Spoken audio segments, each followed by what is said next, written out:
Okay, देखिए market में फिर वही हुआ, एक रिकवरी आई, लेकिन अब वो धीरे धीरे फिर फेल हो रही है। 24,000 के ऊपर एक बार निकले हम ज़रूर, लेकिन अब थोड़ा सा वापस प्रेशर, खास तौर से बैंक निफ्टी पर और 29,770 पर। चलिए अब हमारे साथ राजेश कोठारी जुड़ गए, उनसे बातचीत करते हैं कि अब मार्केट में क्या किया जाए और क्या ये करेक्शन आ रही है।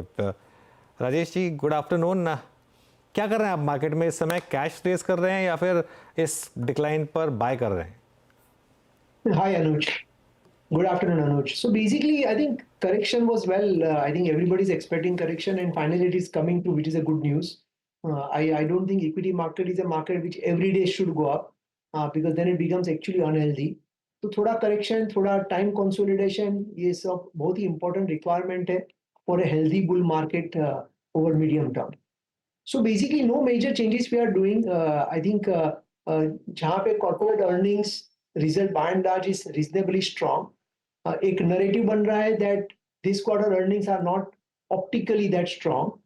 That is क्योंकि इसके अंदर क्या है, oil and metals जो है, which are primarily commodity driven जो है, वो companies में earnings degrowth आ रहा है. तो ये बेसिकली जो सेगमेंट है ऑयल एंड मेटल, एनीवे हम लोग यहाँ पे इन्वेस्ट नहीं करते हैं, पर अगर आप बाकी सब सेक्टर्स देखो, चाहे ऑटोमोबाइल देखिए या बैंकिंग देखिए या कैपिटल गुड्स देखिए या तो एफएमसीजी देखिए या आईटी देखिए, तो ऑल अदर सेक्टर्स जो नॉन कमोडिटी सेक्टर्स है अनुज जी, वहां पे काफी स्ट्रॉन्ग रेवेन्यू ग्रोथ भी है and by and large very good earnings growth भी है. So I think this are the sectors which one needs to focus on. Another very important thing which is happening is because of the recession का जो एक global एक fear जो है, so commodity prices are going to be therefore in our favor, which is a very good thing because we are net importer of commodities. तो benign commodity environment से margins improvement की शक्यता वापस possibility दिखाई दे रही है. So I think there is another positive tailwind for Indian equity market that nobody's expecting margin tailwind from now. लेकिन commodity prices are going down. In fact, if you look at very important commodities primarily used for automobile, consumables, तो वो भी commodity का prices काफी नीचे आ रहे हैं. So which is another positive thing for equity market. पर राजेश जी, अभी जो सबसे आई थिंक पिछले 2-3 दिन से अगर आप देखें जो बात छिड़ी है, आईटी में अर्निंग्स आपने देख ली, बट अर्निंग्स के बाद जो सडनली अब हेलो या जो सडनली आई थी, जो ये कोलैप्स आया है, आप मेरे को सुन पा रहे हैं Rajesh ji? I am not able to hear you. नहीं राजेश जी, क्या आपको मेरी आवाज सुनाई दे रही है? हर्षदा बोल रही हूँ. नहीं, लगता है वहाँ पर कुछ तकनीकी दिक्कत हो रही है. उनसे संपर्क फिर से जोड़ने की कोशिश करेंगे, लेकिन इस बीच बाजार आपको एक बार फिर स्क्रीन पर लेकर आते हैं. 24,000 पर वापसी की कोशिश हो रही है. अब वो फाइनली उसके ऊपर टिकेगा या नहीं, डिफिकल्ट है, लेकिन 23,960 तो हमने छू ही लिया है आज लो के लिहाज से. प्रेशर माउंट होता हुआ और इस घंटे अनुज पिछले 15 मिनटों में स्पेशली, जैसे वीरू भी मेंशन कर रहे थे, बैंक्स की तरफ से वो एक्सेसिव सेलिंग प्रेशर बढ़ता हुआ. आई थिंक वो फिन निफ्टी की एक्सपायरी का इम्पैक्ट है. आई थिंक वीरू ने एसबीआई मार्क किया था, एक बार वापस वो एसबीआई का चार्ट देख लेते हैं, उसका एक इम्पैक्ट मेरे ख्याल से है. लेकिन हर्षदा, एक चीज़ तो है, एटलीस्ट कल का लो बच रहा है. आज जो है, आज का क्लोज जो है, अब आधे घंटे में मुझे लगता है कि कोई बहुत ज़्यादा चेंजेस आ जाएंगे, लेकिन निफ्टी पर एटलीस्ट कल का लो हमने प्रोटेक्ट कर लिया और एक बार के लिए हो सकता है 24,000 भी प्रोटेक्ट करके बंद हो जाए. तो क्लचिंग ऑन टू स्ट्रॉस की जो बात है ना, कल भी एक बात ही क्लियर हुई थी कि क्लोज ख़राब था. आज का क्लोज तो बहुत ही ख़राब है, ठीक है, और इतने डिसेंट क्यूज़ पर मार्केट इस तरीके से बंद होगा. आज यूएस फ्यूचर्स भी अब उतने ऊपर नहीं रहे जितने थे. आज देखते हैं. अब इशू क्या है ना, कल सुबह के लिए कोई भी ट्रेड लेना गैम्बल है. आज रात को क्या होगा यूएस मार्केट में, और प्लस अगर आप कोई ट्रेड लेके जाएंगे ना, ट्रस्ट में आज आपको नींद नहीं आएगी रात को. आप रात को 2 बजे तक यूएस मार्केट देखते रहेंगे. तो इसके लिए कल सुबह सुबह फ्रेश व्यू लीजिए, वो बेटर रहेगा. आई थिंक राजेश हमारे साथ जुड़ गए हैं. राजेश, आई थिंक जो वीरू आपसे सवाल पूछ रहे थे वो टेक्नोलॉजी को लेकर था. टेक कंपनियों में अब किया क्या जाए, कंसिडरिंग नंबर्स में थोड़ी सी विजिबिलिटी आने लगी थी कि शायद सेकेंड नहीं तो third quarter onwards business pickup होगा, लेकिन ये जो लेटेस्ट क्राइसिस अमेरिका पर मंडराने लगी है, जहां पर कई सारे लोग कहने लगे कि शायद वहां पर रिसेशन का खतरा है. अब क्या एक्सपोजर रीसेट करना चाहिए आईटी में अगर पहले ले लिया था तो?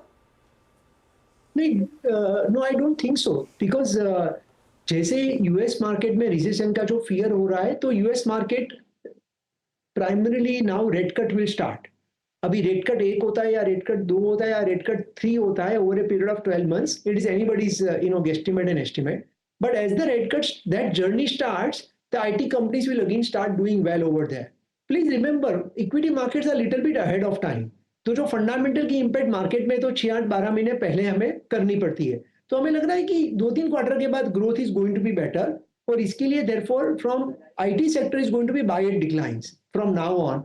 I think it is going to be at current valuation, because they have already gone up last 1-1.5 महीने में काफी अच्छा एक strong movement आया हुआ है, and therefore probably at current levels it is not much upside. But if one looks at buy declines over next 12 to 18 months perspective, then I think it can be again a good long-term position. अच्छा राजेश जी, अभी आप कुछ देर पहले इस discussion में commodities का जिक्र कर रहे थे. ये क्रूड की ट्रेजेक्ट्री आप लोगों के अनुमान के मुताबिक है या नहीं? आई मीन 80, 79, 79, 40, और ऐसे में आप लोग इस वक्त जो हमें एक ट्रेडिंग स्विंग या फिर एक हल्का सा प्राइस स्ट्रेच पेंट में एडहेसिव स्पेस पे नज़र आ रहा है, उस पर इंटरेस्ट है आप लोगों का? इस पर चेस कर रहे हैं इसको?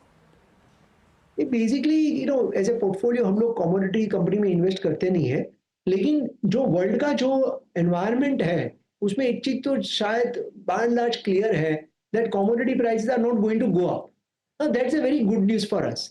B it companies which are present into the adhesives या पेंट बोलिए या टायर कंपनीज बताइए, या ये all this kind of companies, they are going to basically get benefit, because in ये बेसिकली जो commodity prices, be it crude और crude के डेरिवेटिव्स या B it even metals, those prices are likely to remain benign, which is a good news for us.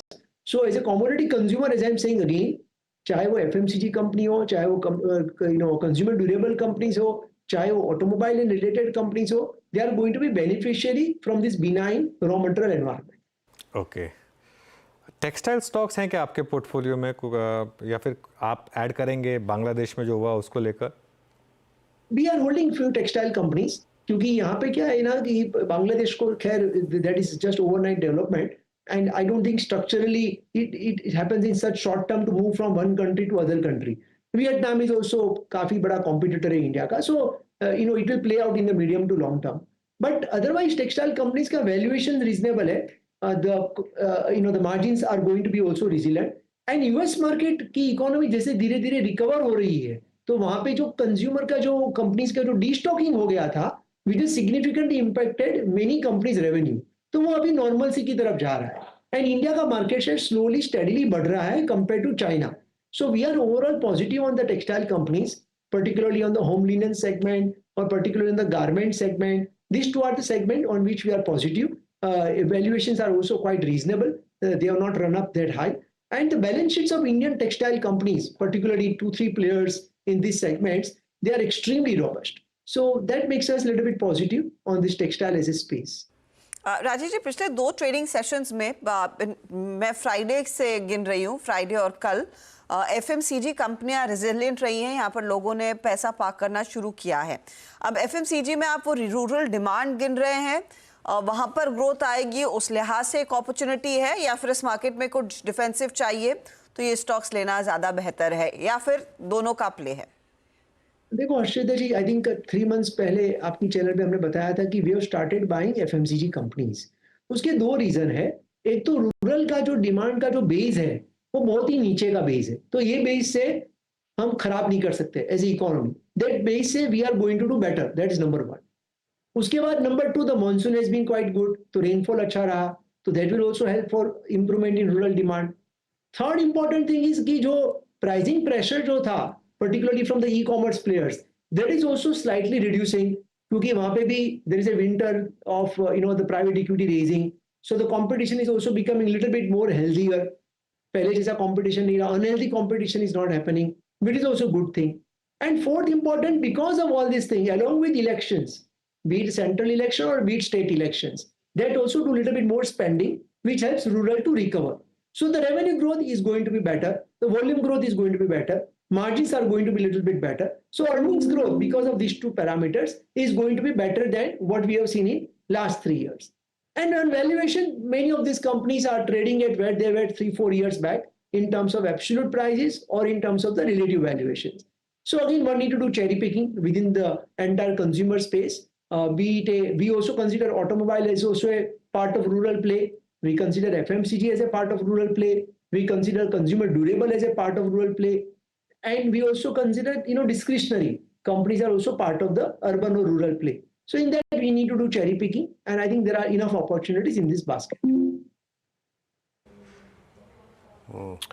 Rajesh ji, इस बार जोमेटो के वाकई अगर आप देखें बेहद शानदार नंबर रहे.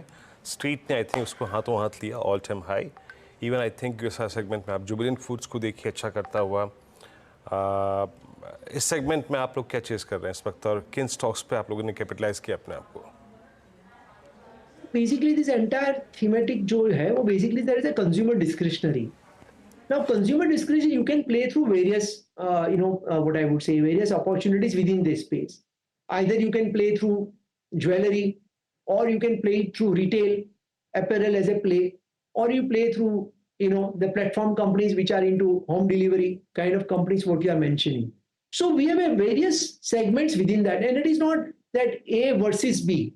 Both A and B, in each of these segments, the winner is going to basically make tons of money, correct? And our largest holding, from last 3.5-4 years, Trent has been our biggest holding across our portfolio. Kindly please put a disclaimer because we are holding this company for our all PMS clients.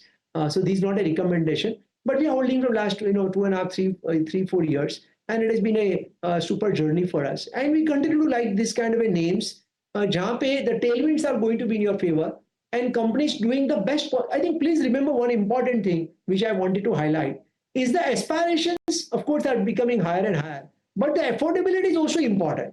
And this is a kind of a name trend which is providing, satisfying the customer aspiration at the affordable price. Now, that is not the case with many other discretionary play. For example, if company keep increasing the platform fees, at some point of time, it may become unaffordable. Am I right? And then you will wonder, should I place order through the application or should I personally visit the restaurant and have the dining facility? Correct. So what is very important is that it will be interesting to see how the affordability versus aspirational and the balance between these two is playing out across the segments. Okay, meanwhile, बड़ी खबर आ रही है Olympic से. विनेश फोगाट ने अपना match जीत लिया है world number 1 Yui Susaki के अगेंस्ट फ्री स्टाइल रेसलिंग में, और अब वो क्वार्टर फाइनल में आ गई हैं. इसका मतलब प्री क्वार्टर फाइनल मैच था. तो बड़ी खबर है ये ओलंपिक से. इसको फ्लैश करते हैं तो चलिए. तो एक और तो अब क्वार्टर फाइनल, उसके बाद अभी ये आई थिंक वो अपने जो अर्ली राउंड्स होते हैं, हाँ, अभी क्वार्टर फाइनल अगर जीत लिया तो फिर मेडल ऑलमोस्ट पक्का हो जाएगा फिर. चलिए, तो फिर ये फिलहाल आपके लिए अपडेट.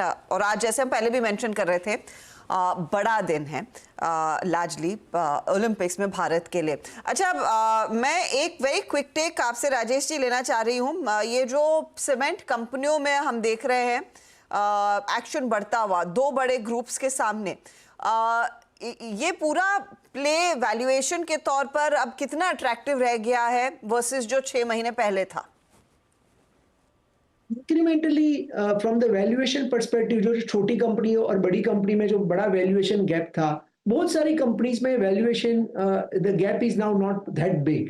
तो इंक्रीमेंटली अगर आप पूछेंगे तो ये अभी इतना बड़ा ट्रेड नहीं रहा जो 6 महीने पहले था. तो one need to be very conscious कि क्या वैल्यूएशन पे आप कंपनीज ले रही है. And it is not that every company is going to be sold out. So there are companies which will continue to remain in the end they have to fight these big companies, be it Birla Group or be it Adani Group. So I think one need to be very, very selective. This is a space, which will further getting consolidated. But ultimately, what is also important is the underlying demand growth. So wo jo underlying demand growth hai currently is not that extremely strong. And plus यहाँ पे जो cost का जो benefit last FY24 में जो आ चुका है, that may not continue for FY25. So the EBITDA growth, the operating profit growth for most cement companies is not going to be very great number. So, this is a space which we are underweight, as we speak.